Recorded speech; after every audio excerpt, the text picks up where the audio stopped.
Hello students, now second program to understand the input and output of elements or data elements of a 2D array. और students इसको हम कैसे different task को अलग अलग functions में परफॉर्म करते हैं या उसके थ्रू परफॉर्म करते हैं, that's what I am going to discuss just now. तो आप यहाँ पे देखिए कमेंट लिखा हुआ, this program demonstrates a two dimensional array and after that we have to import the util package for having the scanner class in our program so that we could perform the input. Scanner class के through हम different उसके जो functions हैं उसके through हम input perform करेंगे, तो that is why हमें util package की ज़रूरत है. तो स्टेटमेंट जो है import java dot util dot asterisk semicolon, हम asterisk की जगह scanner भी लिख सकते हैं, that is also okay. अब स्टूडेंट्स के बाद पब्लिक क्लास 2D एरे, और ये पिछले प्रोग्राम का ये एक्सटेंशन है और उसमें आप कैसे, मैं आपको मॉडिफाई करके दिखा रहा हूँ कि ये सब चीज़ें कैसे वर्क करते हैं, उसको बहुत ध्यान से आप समझिए.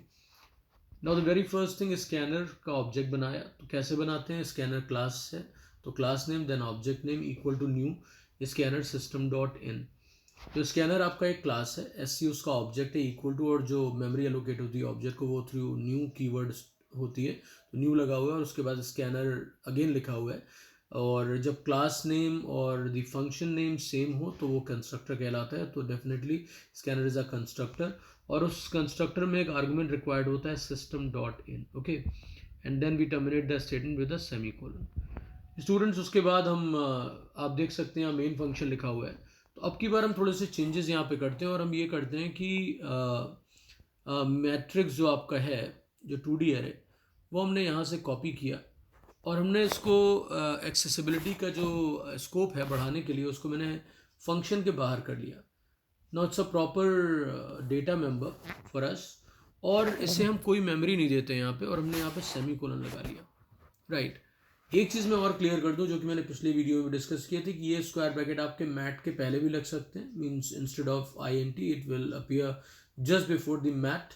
और दूसरी चीज़ है कि आप चाहे तो तीसरा ऑप्शन है कि मैट के बाद आप ये स्क्वायर ब्रैकेट लगा लें, तो it's entirely your choice, nothing to worry about. अब उसके बाद स्टूडेंट्स हमें जो है नंबर ऑफ रोज और नंबर ऑफ कॉलम के लिए मैंने यहाँ पर एक वेरिएबल, यहाँ पे दो वेरिएबल लिए, रो साइज आर एस और उसके बाद कॉमा कॉलम साइज के लिए सी एस. ओके, और उसके बाद मैंने इसको टर्मिनेट किया विद अ सेमीकोलन. ठीक है. अब स्टूडेंट्स इसके बाद हम क्या करते हैं, क्लास का नेम हमारे क्या है उसको चेक करते हैं, 2D एरे. तो हमने यहाँ से इसको कॉपी किया और हम उसके बाद यहाँ पर आ गए और यहाँ मैंने लिखा पब्लिक, ऑलराइट, और उसके बाद मैंने क्लास नेम यहाँ पे कॉपी कर दिया. अभी हमारा कंस्ट्रक्टर बन गया. Students, one piece of advice for you, that जब भी आप क्लास नेम लें तो आप स्मॉल लेटर्स में ही सब कुछ लिखें, वो ज़्यादा बेटर होगा. ठीक है, उसको आप ना देखें कि मैंने यहाँ पे कैपिटल लिख दिया, ये स्मॉल लिख दिया. राइट. तो ये बहुत ज़्यादा इंपॉर्टेंट एडवाइस है, इससे आपको मैच करने में दिक्कत नहीं होगी कि कहाँ मैंने स्मॉल लिखा कहाँ कैपिटल लिखा. You follow a particular pattern of programming. उसके बाद अब मुझे यहाँ दो आर्गुमेंट मैं पास करने जा रहा हूँ. एक है आई एन टी, आपका जो है वो आर है, और फिर कॉमा लगाया मैंने, और दूसरा आर्गुमेंट है यहाँ पर आई एन टी सी. और इनका काम क्या होगा, इनको आर एस और सी एस जो कि रो एंड कॉलम साइज है उसको वैल्यू प्रोवाइड करनी होगी. इससे हमारी मैट्रिक्स को प्रॉपर जो साइज मिलना है वो इनके थ्रू मिल जाएगा. तो मैं यहाँ क्या लिख रहा हूँ, मैं यहाँ लिखूँगा आर एस और उसको इनिशियलाइज करेंगे with the value what R. यहाँ पे आर लिखा है, definitely there will be a semicolon, तो मैंने यहाँ सेमीकोलन लगा लिया. उसके बाद मुझे सी एस को इनिशियलाइज करना है, तो मैंने लिखा यहाँ सी एस इक्वल टू, और यहाँ पे क्या लिख देंगे, यहाँ पे डेफिनेटली यहाँ पे लिखेंगे हम सी. राइट, जो कि सेकेंड आर्गुमेंट था हमारा. अब इस तरह से हमारे पास साइज आ गया. अब स्टूडेंट्स क्या करना होगा, हमें मेमोरी एलोकेट करनी है, क्योंकि ये जो आपका अभी एरे है ये खाली डिक्लेयर हुआ है. It has just been declared, no memory has been given to it. तो मेमोरी एलोकेट करने के लिए बहुत ध्यान से देखिएगा, यहाँ पर मैं नेम ऑफ द एरे लिख रहा हूँ मैट, और सिर्फ नेम ऑफ द एरे लिख रहा हूँ, कोई डेटा टाइप रिपीट नहीं हुआ है कि INT मैट लिख रहा हूँ, या स्क्वायर ब्रैकेट भी नहीं लगेगा यहाँ पे।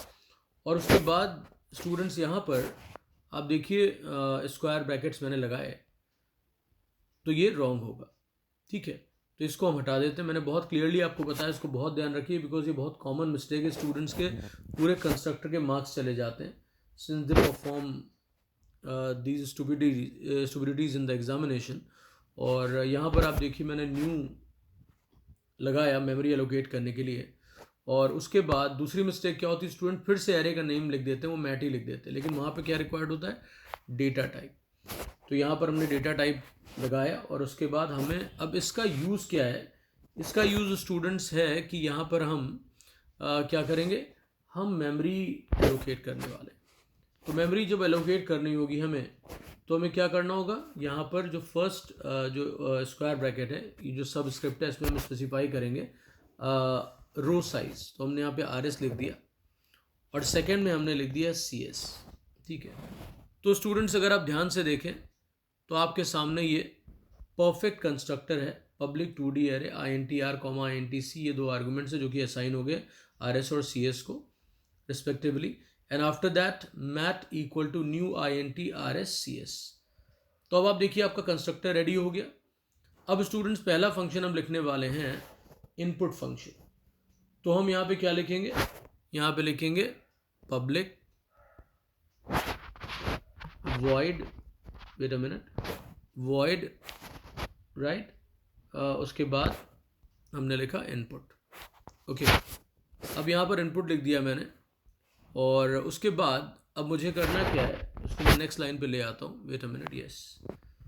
अब आफ्टर दैट स्टूडेंट्स मैंने यहाँ पर अपना कर्ली ब्रेस यहाँ पे लगा लिया फॉर द फंक्शन। ये ज़रूर लगा लिया कि जिससे कुछ भी मिसिंग नहीं होगा, या आप क्लोजिंग करना भूल गए, या पहले ही आप ओपन एंड क्लोज लगा दिए। अब स्टूडेंट्स यहाँ जो आप ध्यान से देखिए, इनपुट स्टेटमेंट्स यहाँ पे कोई था नहीं, यहाँ पे डायरेक्ट इनपुट था, राइट। तो आप देखिए, अगर आपका डाटा आपको डायरेक्ट देना है तो ये मेथड है आपके सामने। अगर नहीं देना है तो आप यहाँ पर क्या करोगे, आप एक मैसेज दोगे, मैं आपको शो कर देता हूँ यहाँ पर, और सेम लूप मैंने यहाँ से कॉपी कर लिया, ध्यान से देखिएगा, और we can do it faster that way. और ये जो आपका इनपुट फंक्शन है, यहाँ पर मैंने इसको पेस्ट कर लिया। अब देखिए हम कैसे इनपुट फंक्शन डिज़ाइन करते हैं। यहाँ पर जो मैसेज था data stored in the 2D array, अब मैं यहाँ लिखने जा रहा हूँ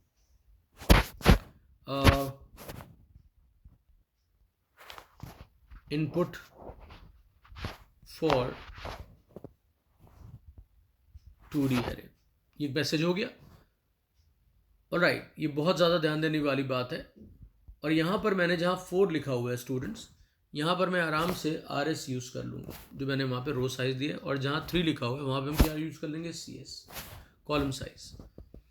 अब हमारे पास जो है ये स्कैनर का ऑब्जेक्ट बना हुआ है SC, आपके सामने आप देख सकते हो SC इज़ देयर।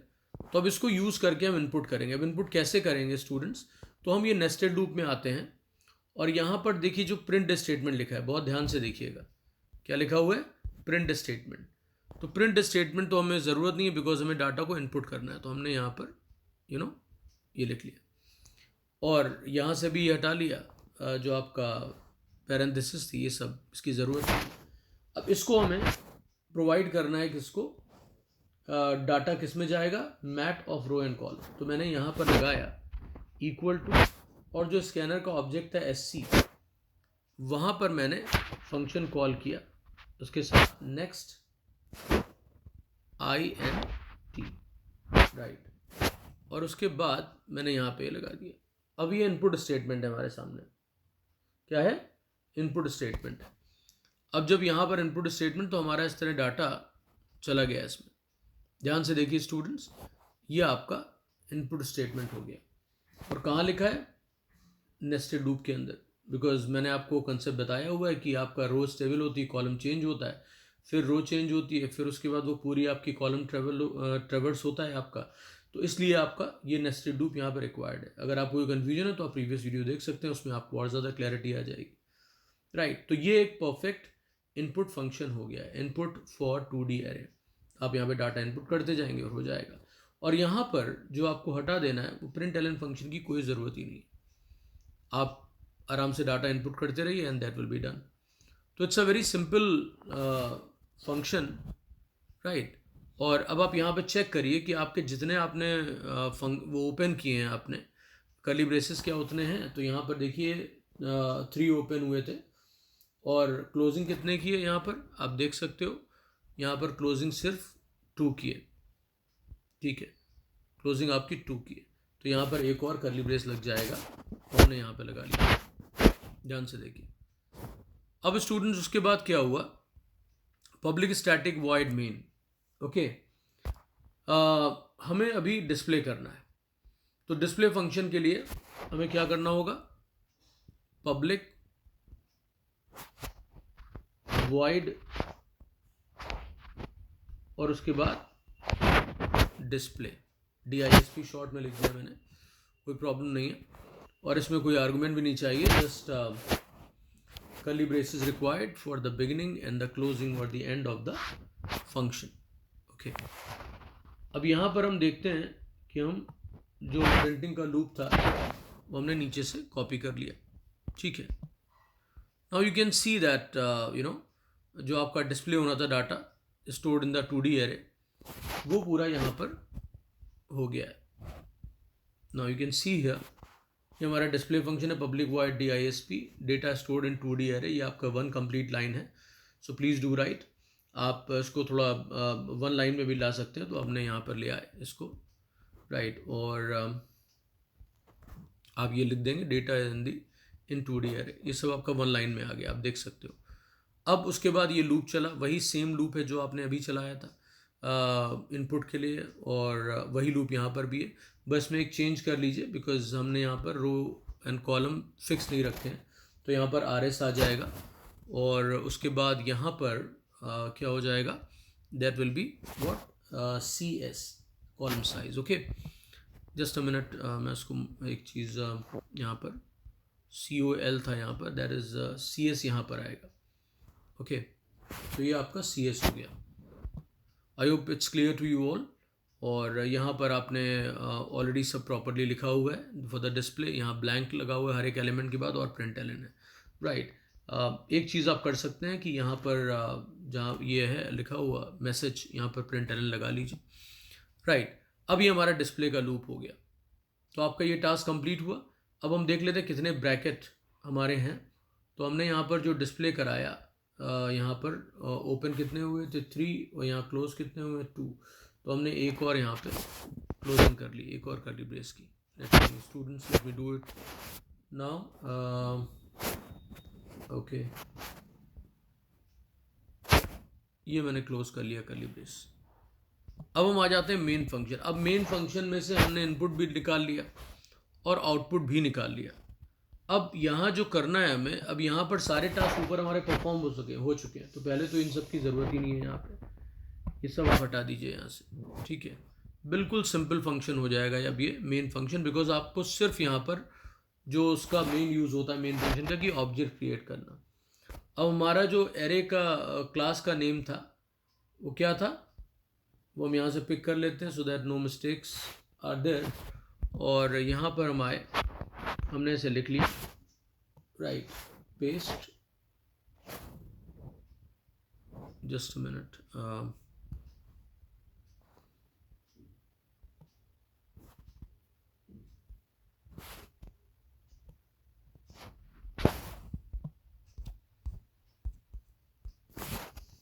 ऑलराइट, हमने यहाँ पे कॉपी, हम एक बार इसे और कॉपी कर लेते हैं, इसकी रिक्वायरमेंट होगी। और यहाँ पे मैंने लिखा से मैट OBJ इक्वल टू, उसके बाद हम लिखेंगे व्हाट न्यू, और ये एक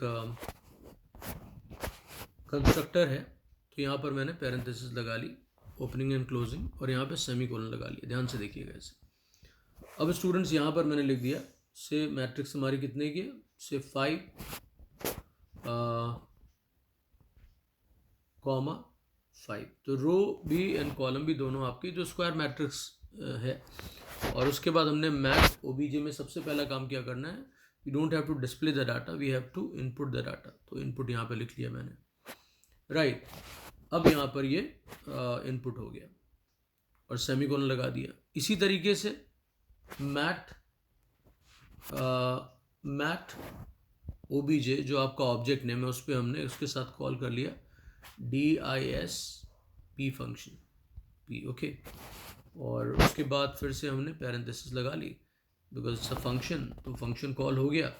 और उसके बाद हमने इन पैरेंथेसिस को यहाँ पर ले आए। अब यहाँ पे देखिए हमें एक एक्स्ट्रा लगी हुई है कर्ली ब्रेस, तो हमने उसे हटा लिया क्योंकि एक मेन की क्लोजिंग हो गई, राइट, और एक क्लास की क्लोजिंग हो गई, राइट। तो आई होप आपको ये जो प्रोग्राम है वो अच्छे से समझ में आ गया है। तो प्लीज़ इसको एग्जीक्यूट करिए and see how does it work, and please note down in the copy also. Please do subscribe the channel if you're not subscribed till now. Thank you everyone.